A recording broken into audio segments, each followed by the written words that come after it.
Okay guys, this is Francis from McCaffrey Crafts, and today it's a nice day in Killorglin, so go for a walk. Go for maybe a different walk today. We might go we go up the town and we'll go left for a change, and we'll go up Lanford Street and around, and we'll have a little chat along the way and see what happens. Usually I nearly get knocked down here, so just cross over here quickly. There we have the Buying Coney restaurant. It's funny, the last video I did where I was walking around Killorglin, some local person wasn't too happy. That made me laugh. You know, some typical Karen giving out, oh, you're saying this, you're saying that. God, can't have an opinion in this world.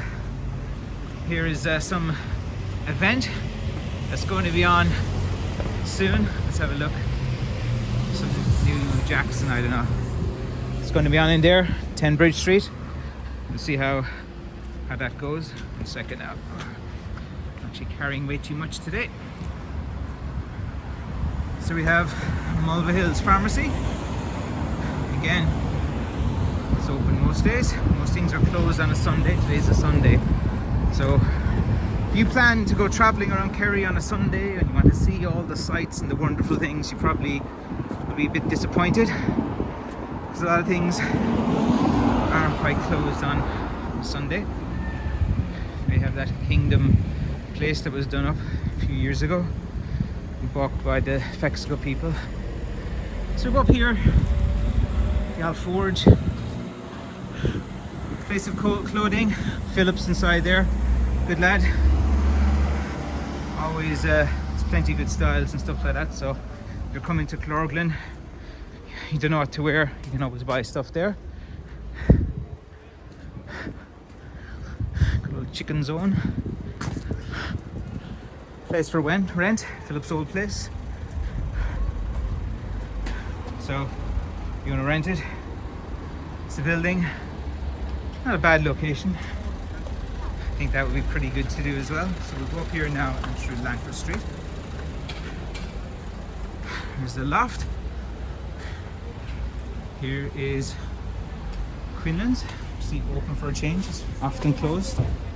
There we have Boyle's, which was like the hardware store. And before the huge Celtic Tiger boom in the mid 2005, 2006, when Boyle's built a huge place back Ebra Road. This is where they used to operate. As a kid, when my dad was getting his bits and bobs for carpentry and stuff, he was here all the time. So many memories of going in there as a kid. There's like just some accommodations and stuff in there. We had Pod Neal's, a bit of a notorious reputation. A lot of people like to go drink there. Freeman's hairdresser, she's sound. You want to go for a chat, she's a good person. Roxy, don't know much about them. Bill Burger, the Sheehan's. What's this? Kerry Property Management is run by Garrett Sheehan. Sound lad. He's a year or two below me in school. Smart guy, good business mind him as well. He made a good bit of money through the financial crisis. I think he had property and he sold it at the right time, so he did pretty well. Here's Billy Shea's place, Kerry footballer, very famous, and he's actually a sound guy. The beer garden down there, in the fields of Attenroy or something, I hear. But yeah, it's a good place to go in, talk to Billy. He was a very famous footballer, but he's down to earth, he's no ego or anything, he's sound. There's Brand Geeks, used to be my neighbours below. Iman's gone, I don't know what happened to the cheapest man. David's Barbershop, I don't know, is he still open? Here used to be Boyle's Yard in here. So inside in here, again, it's been like closed down for years, man. This used to be Boyle's hardware yard. We talk about building building homes for old people and loads of things in there, but I haven't seen anything done in years. Like, nothing's been happening there. Jesus, man, it could be like 20 years maybe, something like that. So this street here that we're going up today is called Lanford Street, and I'll tell you one interesting funny thing about Lanford Street is that the history of Killorglin book, 1980s, 85 I think, they described Lanford Street. Some old ladies weren't too happy with the younger women of Lanford Street who were flirting with the British soldiers in the barracks, and they label, and for a little time this street here in Lanford Street, apparently some ladies in short dresses used to be getting the attention of the British soldiers. So there is a slight little story about a little red light area of Killorglin no one probably likes to talk about, but you know me, I'll say anything. And all Killorglin people watching this, it's my opinion. I don't care what you say, I'll say what I want, because I'm that type of guy. If you don't like my content, just press the button. It's so easy to go away. But this is my view, this is my town, and I'll say kind of the things that I feel as well. So Lanford Street, there is evidence, and highly suggestible evidence, that was referenced from newspaper articles that Lanford Street used to be a place where some bad things used to go on. Okay, so we'll go up Lanford Street now, anyway. We'll just walk up this way. We're kind of leaving Killorglin a bit now, but those clouds don't look too bad. I think we'll be okay for a while as we go traveling down here as well. Let's see now. I'll go down here as well. And this is the place that all the all the places that Iman Sheehan built all those years ago, and he managed to sell them all at top price too, I think. So he did pretty well. So we'll go up here as well. Here we have the dentist in there. Haven't been in that one in a while yet. It's just so hard to get appointments anywhere. There you have Paddy. As we have O'Donoghue Griffin. So there's a guy there, Paddy. He's sound out. You'll always see him walk around town with his white hair. He's an old fella, but he's so into fitness and running and walking. And there's a typical type of house you can see in Killorglin. Just to give you an idea, look, there's another type of house as well. And we kind of like walk up here now. You see we're kind of leaving the town in an opposite direction. There's some mural that was done. Not really too sure what it is. Probably something to do with all the Ukrainians or something, I think. Vaguely, but I have no idea. This is probably someone from that country. It's a figure or something. Typical type of shed you'd see. So I see it's, oh, I nearly dropped the phone. So it's kind of a rural place. Get an idea, see what the houses are like.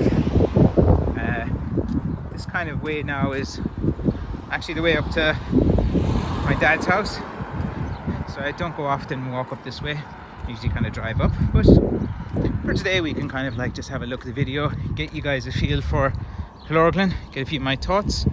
You see what the houses and the architecture looks like in the area, get a feel for what it's like. You know, it's always good to, there you can see plenty of hawthorn with the white flowers now, so it's hard to differentiate from the blackthorn. And we'll continue to walk up here. You can see the white flowers are in bloom and that. And we'll go for a walk up 10 minutes in this direction. We'll check out a few of the sites along the way. There's also a graveyard up this way too. There's a slow down your speed because you're coming up to the kindergarten place. I doubt anyone obeys that though. You see cars zipping along here. There's Marta's hair studio. My sister likes to go there a lot to get her hair done, so I think she used to be in town and then she kind of moved out here a bit and stuff as well. Here you have, you know, gate opened. As a member of the public, I could probably walk straight through there because there's implied access. I wouldn't be done for trespassing. And here you have, let me stop here. This building here is Fexco. Used to work there many moons ago. And Fexco is like a financial centre. The call centre for Western Union used to be in there. The call centre for the ESB used to be in there. The call centre for Aer Lingus used to be there. Coca-Cola call centre. For many years, like, this place was kind of like a call centre. So they would hire people cheap, Irish accents on the phone, and you'd be getting through to this building if you're calling from different places all over the world and stuff. COVID hit it hard. I don't know, the financials that I'd seen of the place, it's going through a tough period at the moment. So I think Brian was the guy in charge of it, and his son Dennis is a very highly intelligent guy. So I think he'll be able to turn it around. Like, but you know, it's not a tough industry. I think they tried to sell their stockbroker company, and then the competition authority didn't allow it, and they were down 750 million from that. And then COVID hit, and COVID just hit just as they bought all of these financial exchange kiosks all across the UK, and they, you know, all the kiosks couldn't open because of COVID and stuff. So yeah, we'll see how that company goes over the next few years. Hope it does well. It's kind of like, you know, the father was the guy who built up that company, and then you never know when the son is going to take over and do things. But the son is actually, I met the guy, went to school with him. He's bright. Like, he is actually an intelligent guy, highly educated, willing to kind of, like, you know, embrace change and different things. So actually I do probably think these guys in Fexco will turn things around and adapt and change and get better. There's a big car park there as well. 2 teenagers wrestling above. It's just a brother and sister fighting, I think. There's Killarney Tire and Service Centre. I don't know if it's still the same guys running it, but when I was in there a few years ago, I did not have a good experience at all. My dad likes to go in there. I don't at all. But anyway, good thing is you're allowed to actually have an opinion. I won't go into the details of what that guy actually did wrong. Let's see now, but I don't know if it's the same people though. There could have been a few years ago. Here's the creche. This is where all the little kindergarten players go in and stuff like that. Very small children, early years education and stuff as well. So if you want to get rid of your kids from years 1 to 3, you usually put them in there, and they're enrolling. There's the information if anyone wants to enroll. So usually between from 9 to 12 each day. There's like free childcare, and I think the free childcare is up until they're 3 or 4 years old. So we do have free childcare creches and stuff in Ireland. Don't know what it's like in your country. Here we have the sports complex, which Killorglin have a pretty decent basketball team. Little known fact, R. Kelly, the very famous singer and rapper and I guess convicted, I can't say the word, but he's been convicted and stuff. But anyway, his son was a sound guy. He came out here and he played basketball for the team, and you'd see him all the time and stuff as well. And very nice guy, his son. He was well known in the town for a while when he played basketball here, R. Kelly's son. And he's on Instagram, seemed like a great guy. Everyone in the town liked him, great attitude. And yeah, so like there's a good history of basketball in here, and a lot of people do like to do that. So we'll just continue up here now for a while, and we'll go up. Here we have the other secondary school where more stinky teenagers go to school. I say they're stinky because sometimes at lunchtime when I go to get something and you're stuck behind a load of these secondary school students in the queue, a lot of them, man, they're pretty stinky, man. They've been wearing the uniform for a few days. Maybe they haven't showered or something for a few days. And yeah, there can be quite a bad smell from these teenage guys, especially when you're stuck behind them. So I always joke. So there you have it. Go and check out the secondary school. There's 2 schools in Killorglin. You have this one, which is the Tech, and the other one, which is the Carnegie. If you wanted to go to college, and the kind of stereotype was that if the smarter kids would go to the ISK, and the kids that weren't really up to college level and they wanted more technical skills, and this would be the place they would go. So usually for years it was kind of like that was a divide between the 2 schools, like all the kind of smarter kids, you know, worked. This was just like what was the kind of view in the town. Smarter kids would go to the ISK. Kids that weren't really academically interested in stuff like that would go here. over the years there's been plenty of smart kids that have come out of this school and have done pretty well. I can't name one, but I'm sure there's one out there someone might be able to name. I can name several from the other school, so maybe there's an element of truth or not. Just an opinion. Allowed to have opinions. Opinions can be wrong. So we'll walk up here now as well. There's more like election posters around the place too. The local elections are coming up. All of them, politicians around here are pretty useless. Actually, man, Healy Ray is actually sound enough, but he actually gets things done. That's why he keeps getting voted, even though people around the country don't like him too much. Great effect to see Kevin O'Sullivan. Never in my life heard of the guy. Michael Cahill used to be seeing a neighbour of mine. I remember he used to go in and out of our house regularly. Norma, back from Carsavine. Let's see now. There's Tim. We go around here now. We continue up. That's the graveyard. Here we have Aqua Design. Don't know too much about them. I bought a Mini Cooper from the HR person that worked there, an American lady, a few years ago. It's pretty good. I used to have a Mini Cooper for a while, and then I sold it because during COVID and everything, the prices of cars in second-hand market went up considerably. So to me, it was a no-brainer to do that. We'll go up here now. It's actually a graveyard if you guys want to have a look at that. I suppose we can go up and have a look at the graveyard if you guys want. So here's Ardmilly Heights, which was in the news a number of years ago when that murder happened in Killorglin, where the woman and the kid were stabbed to death.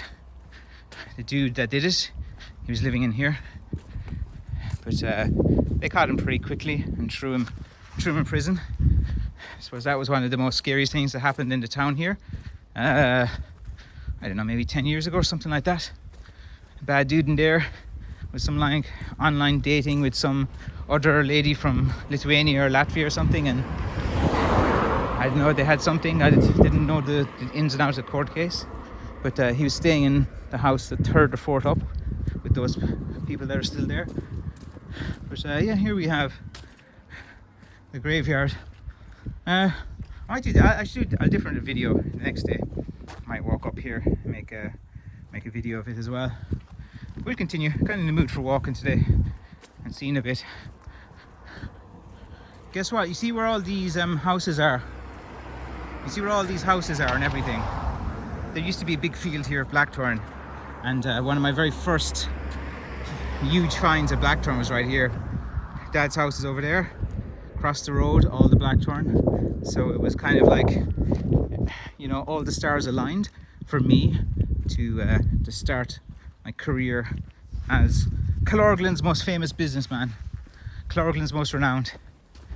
It's funny, I usually lean into that kind of like boasting type of thing as well, and confidence, and usually it's kind of entertaining, it gets attention, and it usually gets a bit of engagement and people saying this and that and stuff, but here it doesn't really bother me too much. Some old cottage there, buried under it. There used to be a bit of blackthorn in there, not too much. There's some blackthorn here that was cut. So we'll kind of just go a ring around the town and back into it again. There's Ardmilly Heights. That's where my good family live as well. So we continue on here now. We'll see where we end up in this little local man's little talk about little Killorglin, its little attitude, and loads of good people, few annoying people. It's just one of those little towns, like, you know, it's like all of these little small towns in Ireland. You have all the committee heads that think they own the town, and like anyone who does anything, you know, they come down on. Then Killorglin's kind of town as well. You have a lot of the old money families who are all interrelated, married within themselves and stuff like that, you know, and it's your typical type of small little town. There's Johnny Porridge's place of gas. He's a character. Actually, he was a councillor for a while. Very entertaining guy. Wilma Farmhouse Cheese. But yeah, he was actually enjoy the lad. If you talk to him and stuff, he'll just make you laugh. He's just one of these outgoing characters. And yeah, he was a politician for a while as well. Don't think he was known for getting a lot of things done, but you know, he was local and people voted for him as well. I probably would have voted for him at the time. I don't know who I'm going to vote for this election. Podge is a friend of mine. I went to school with him, like the guy as well. But like on the issues and stuff that he's into, like I probably wouldn't agree with him, but I'll probably vote for him because, you know, you gotta be loyal to. I literally sat beside him at school for years, went on school tours with him, drank with him, hung out with him for years at university. His place was not too far from mine, hung out with the guy. So I know the guy pretty well. So yeah, I'll give him my vote, even though I think, you know, he's a bit in favour of some things which I'm not too keen on as well, around bringing in the new faces into Ireland. I would have a bit of a kind of more of a different view, but as you can see, it's quite nice. It's actually nice, and birds are tweeting, the grass is green. This is like just a little road. We'll just go around a kind of circle around it. There's a boreen up here as well. As you can see, all these white flowers in bloom, and these would be mostly whitethorn or hawthorn as well. About a number of weeks ago, blackthorn would be the first to have the white flowers in Ireland, so it's usually the easiest time to find all the new locations as well. And I do a lot of walks like this, walking through boreens and different things, trying to find little patches of blackthorn, seeing if I need right of way or anything. But as I'm in this business a long time, I have to be like very aware of the rules of trespass, the rules of cutting, the rules of everything, especially now that I have a limited company as well, and all of that. And usually you don't need a felling license for cutting away hawthorn or blackthorn.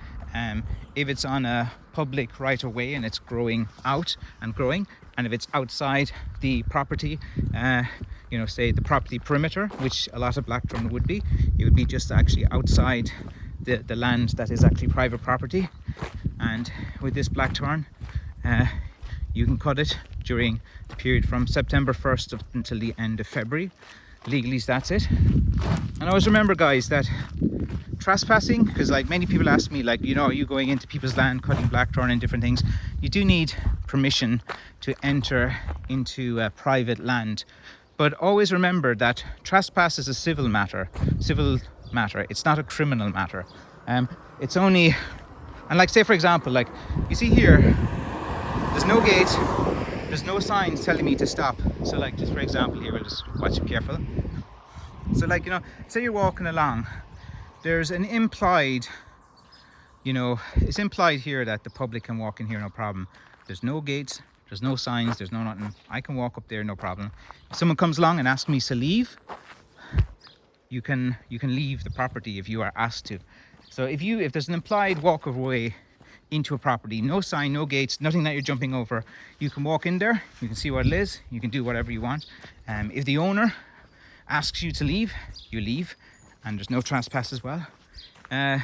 Once there's no malicious intent, like the police, it's not really actually a police matter, trespass, unless they feel there's some malicious thing going on, or there's going to be harm or something like that as well.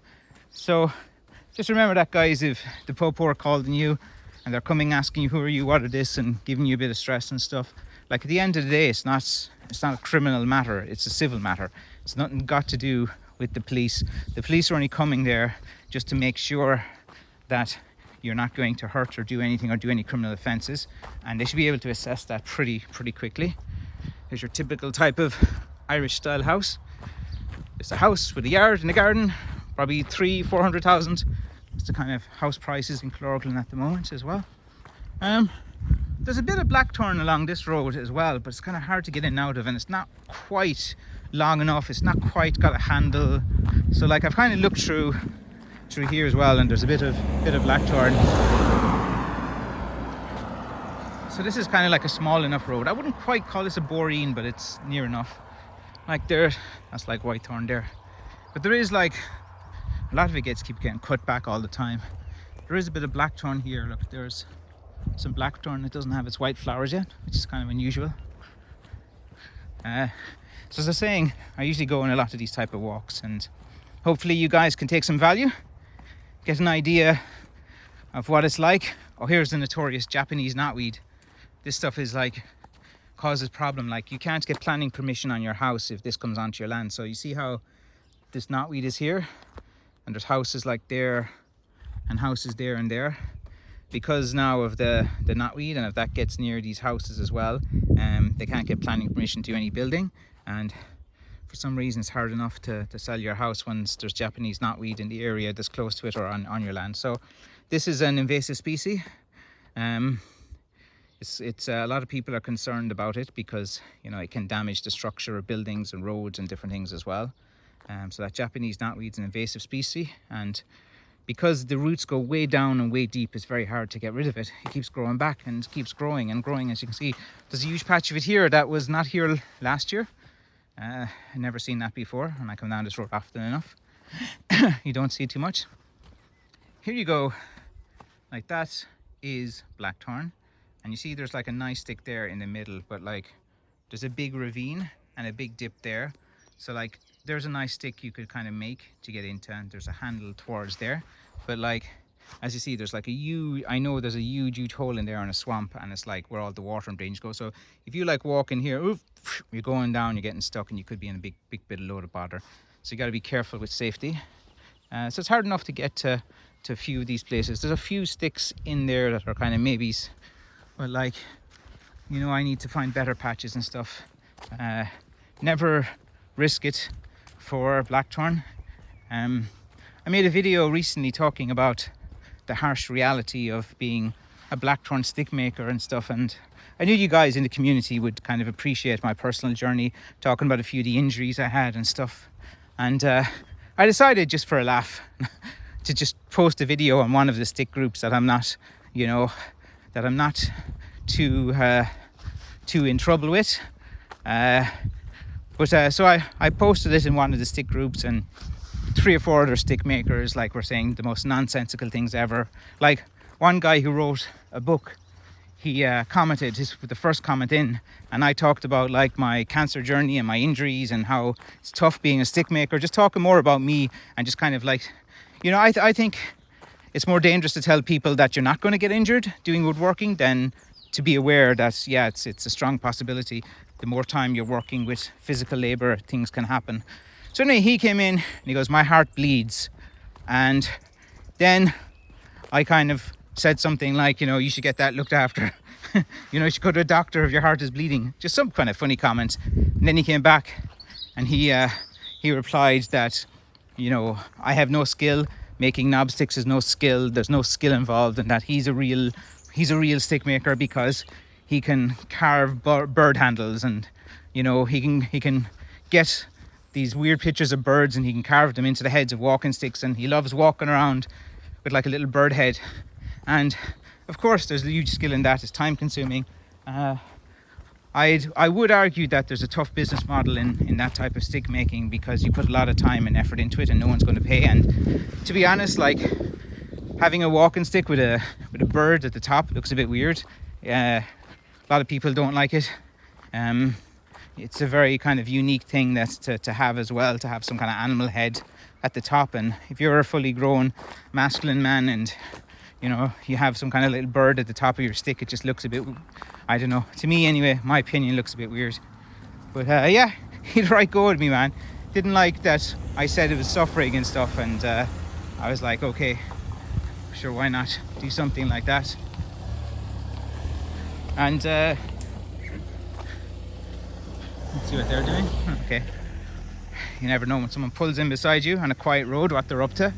Actually, that reminds me, there was some big drama in town, and the police put an alert out, I think 2 days ago, that in Cremon there was 2 kids at the Cremon school, and they were just driving home, and cycling home. And this is almost like, you know, your typical type of example. Here's some holly. And these kids were just cycling home, and a truck or this kind of van came up and said, "Would you want some sweets? Get into the van." You know, like the almost the stereotype, cliche type of thing. And the the two kids were like no and just took off and stuff, and you know, the police are investigating and said, yeah, there's credible evidence that these guys were in the area looking to abduct a kid.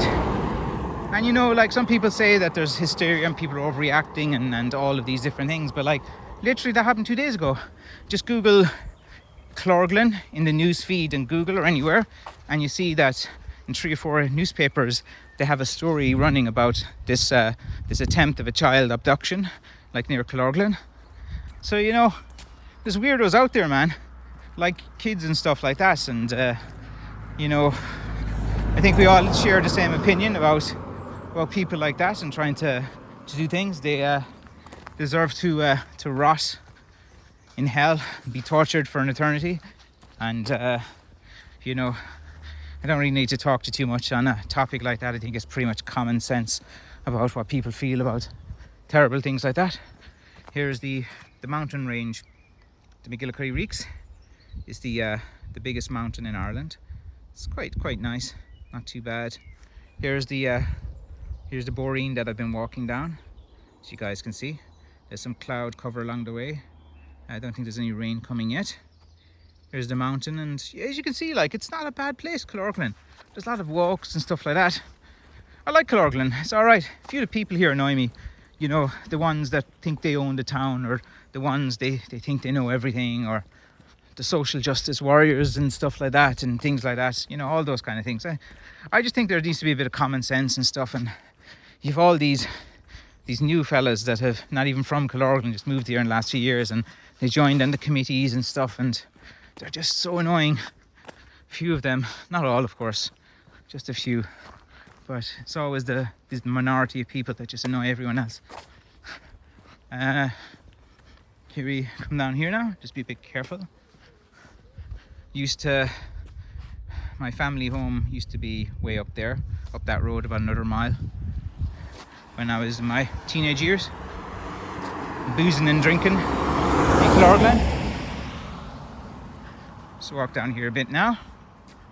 There's nothing to do in Killorglin for teenagers, like, you know, what can you do?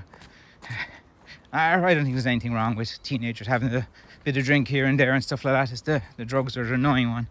Like, you know, if any of my kids were like, you know, 16, 17, or they've had a drink or something, I'd be like, yeah, you know, fucking have a word with them, stop, don't do that, don't get carried away. But like, you know, I'm not really too annoyed, to be honest. I'm just like, one of these things, like, kids are going to be kids, and teenagers are going to do silly things, but at least they're doing it, you know what's going on, and you know, having a few drinks and walking home is not the worst thing in the world. Okay, so now we're kind of going around in a loop again, and we'll be heading back towards Killorglin. I think it's not a long walk, like, it's just a kind of nice little, you know, 40-minute walk, something like that, around in a little loop, just to give you guys like another kind of look at the one of the other sides of Killorglin, because you've seen me go across the Iron Bridge, you've seen me walk out the Tralee Road, probably walk back maybe the Ivra Road next time, and then might walk up Sun Hill too, and a few of these other places. Be a bit careful here, because cars, like, even though I should be on that side of the road, the cars like come around this corner pretty fast, so it's actually a bit more safer to be on this side as well. Here's more posters up. Who the hell is that? Katrina O'Sullivan, never heard of her. Patrick Line, don't even know the guy. Ray, he's alright. Cahill, I wouldn't personally ever vote for the guy. Let's see. Here we have the road here. You have the road to Glencar. And here's a little sign saying you're entering Killorglin. The crossover now in a minute. Oh wait, these cars coming. This road you have to be a bit careful on walking as well, because it's more of a main kind of road, and cars do boot it pretty fast, and there's not much room to do it, but I have to go on this side of the road. These cars, they come pretty fast, as you can see. That car came around fast enough at me around that corner, because you're kind of leaving Killorglin. So people just put the sign up here as you're leaving Killorglin. So just around this corner and this bend here, cars just put the foot down to the pedal and go really fast. And look, as you can see, there's not much room for me to stand in here to make sure I don't get hit. So I usually try just to stay inside this yellow line when I'm walking, but sometimes the cars, they come around here so fast, you have to almost jump in here. But anyway, let's hope I don't get hit walking down here. Just be a bit careful and stuff. Usually these cars can kind of see you and stuff as well. Once you kind of like, it's only come around the bends, it's difficult. Like, this car's getting in pretty close here. See, when two cars are coming together, the car on this side, and they can't really judge distances or different things, they get in way too close when there's still plenty of room to pass. There you go, little face reveal from boys and girls in the community. There's a road we're going down. Let's continue, go through this like dark type of place down here. So house prices here are a bit pricey. Like, more of the richer people of Killorglin would have a few of the houses along this way. We'll kind of go in now. You see the sign up here to slow down and go 60, so we're coming into an area that's slower. It's just that bit of the area above, the cars can go pretty fast, so you have to be a bit careful. And I think it's best to err on the side of being careful and caution and different things as well. So here you have some of the nice houses. There's a nicer house down here, but it's up in the hill. So we're coming into Killorglin. Slow down, 60 km/h. A lot of cars don't slow down though. They just boot it in here, and maybe the next bend they might start to slow down on. And check out this car. Did it slow down? Did not quite. It's still going probably over 60. Now it's braking and slowing down. I can see its brake lights on. Just walk away down here, and I hope you enjoyed these walking videos. It's just me talking and walking and rambling away. And usually when I go on these walks, I start trying to, damn it, I got a stone in my shoe. 1 second now. Let me just stop for a second here and get this stone out. Show you. So there you go, live. Let's see the stone in my shoe. Yeah, got it out. Sometimes you're walking, you get like a stone in your shoe. It's not easy to deal with. Right, we won't edit that out, we'll leave it in. So that's the thing about me, I never edit. Don't have the time to do stuff like that. I'm a stick maker, man. I gotta make sticks. When I say a stick maker, it's short for walking stick maker, because sometimes online you don't have enough space to write everything down. So it's funny how people online will find something to be angry about. It's like they're always trying to find, like, recently there's guys, I'm saying I'm a stick maker, and they're challenging that. They're like, you're not a stick maker, a tree makes a stick, you just like, and I'm like, oh come on man, what is it, your stick, what? And I goes like, it's a walking stick, guys. It's like these lads online, man, they're so weird, like. But you know, it's fun just to talk about them sometimes too, highlighting how weird they are and stuff. But yeah, when I go on walks, I kind of like think things through and try to think some ideas I want to go. And I have like all of these new business ideas, and I kind of, for the rest, like, I'm going to start trying to expand McCaffrey Crafts this year. Oh, the car's going pretty fast. And I do, there's a bend down here you got to be a bit careful of. So I do hope to expand it this year, and I do want to get more into the helping and training side of things as well. I think that I have good value to bring to someone at the start of their journey, from taking their hobby and their craft and what they want to turn it into a business, and they just don't know what to do. They don't know how to monetize. They don't know how to do the marketing. They don't know how to do logistics and shipping. And you know, they don't know how to do the proper research. They don't know the various like techniques you can use in marketing, and they don't know like A/B testing and how you should test a few different things and see what works and see it doesn't work. Identify your community, and like the most important thing for any like craft person or something watching is just focus on the people who buy your products and your sticks.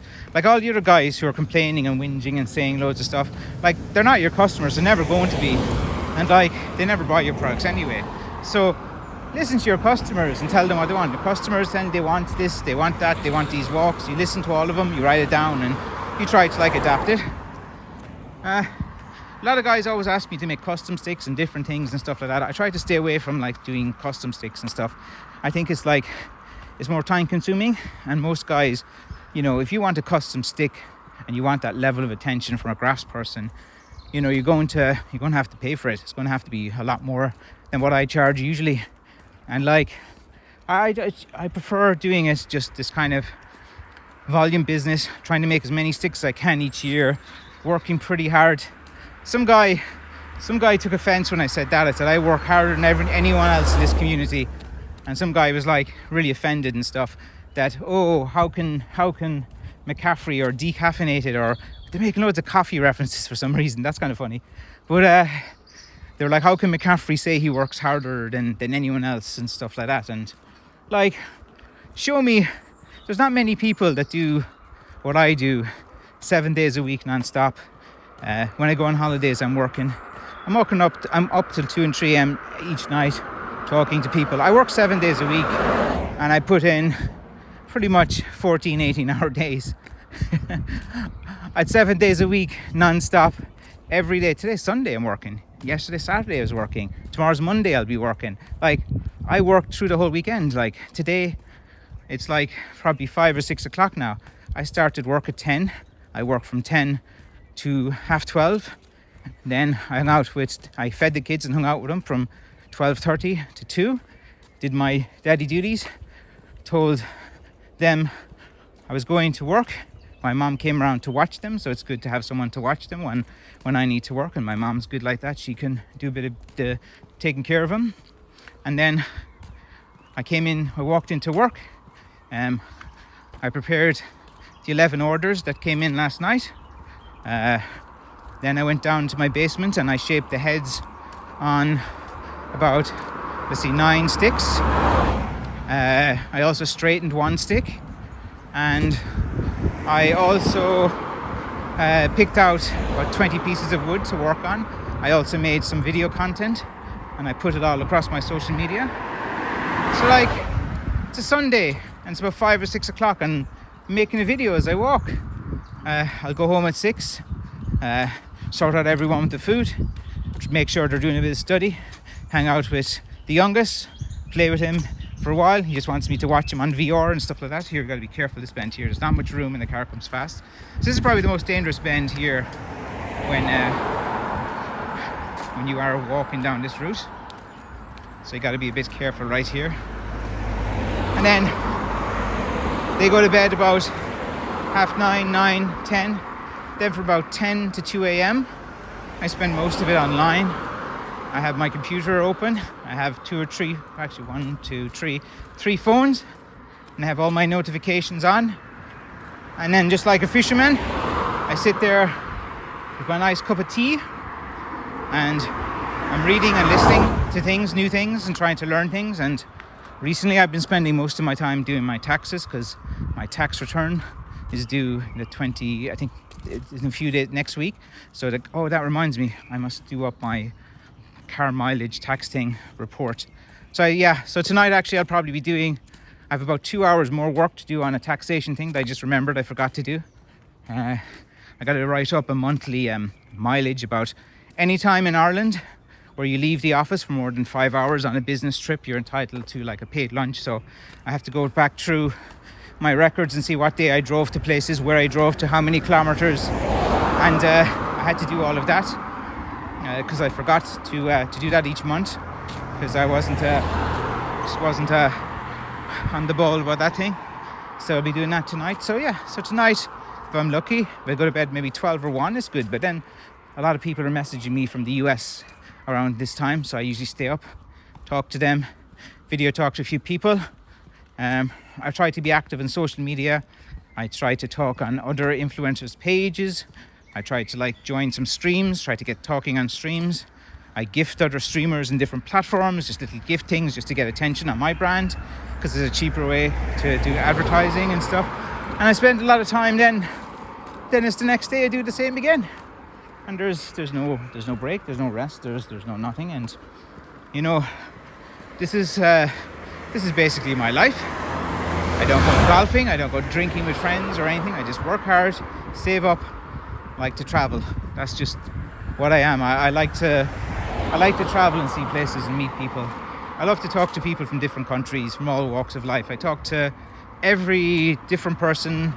I'll talk to young, I talk to old, you know, about anything. I'll talk to anyone about what they want. Like if a younger person messaging me and said, look, they're interested in stick making, they want to know this. Like there's some guy, a 12 or 13 guy, and he wanted to know about how to get into it and stuff. And I said, yeah, just be careful, watch this, start with some easy pieces of wood and different things like that. And I'll talk to anyone. And so I do spend a lot of time online having loads of conversations with loads of different people. What I found that is that the more people I interact with online, the more people I talk to, and the more people that are aware of my brand, the better. And if I do it in a very kind of disciplined type of way, and the internet's good like that, you can communicate with a lot of people all at the same time. And here we're coming back into Killorglin now. We're about 45 minutes, like little walk, and yeah, usually about a 40-45 minute loop walk from my shop. You just start to go up the hill, go up Lanford Street, around Killorglin, around Little Boreen, and then back here in towards the town again. I'm gonna go back towards my good shop of where we began this journey. And as always, guys, thank you for watching this little walk around Killorglin. We're not finished yet. There's still to come back into the town here. We can have a little look. But I appreciate you guys in the community. Again, I wouldn't be anything without you, and 98% of you guys are the best. Jim Murray, community member, passed away last week. You know, I did a live stream about him as well. And again, there's a few bitter people, like even didn't like that, messaging me and different things. But I said all the things that Jim wanted to say and wanted me to say. Jim is a very outspoken guy. He didn't like a lot of things in the community and stuff, and I thought it'd be a bit of a tribute. Someone left the donut on the ground. But I'm sure the rats will come and eat that soon. There's plenty of rats around this town. Here we go. And we're coming back into Killorglin. Another politician dude. He's a fireman with my brother as well, but I think he was a bit of a... wasn't saying some nice things to my brother there. So I don't know the full story, but my mom was saying that he gave my brother a hard time about some things when he shouldn't have. So I don't know, there's some story there. Let's go in here now. We'll walk down. Back into Killorglin. Here's another kind of car park.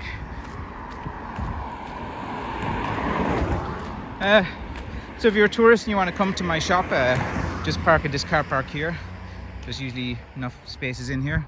You just come around this corner by the Banconi, drive down this road, and then you can park in here, and then you can walk to my shop if you need be.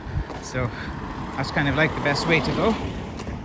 And if you made it to the end, because I know a lot of people from looking at the stats, they'll watch the first 5 to 10 minutes of it, and you know, they can't watch it all. People have lives, and it doesn't matter. But like, you know, if you're working away and you like listening to this and you like kind of seeing a bit about Killorglin, and I kind of watch a lot of longer videos, and I watch them to the end because I can be painting and working away, and I can be looking up and looking down and listen to them. And sometimes I just want like a longer video to listen to, so I don't have to keep flicking things up or different things. And I want a video that is just easy enough to kind of listen to and not too bad.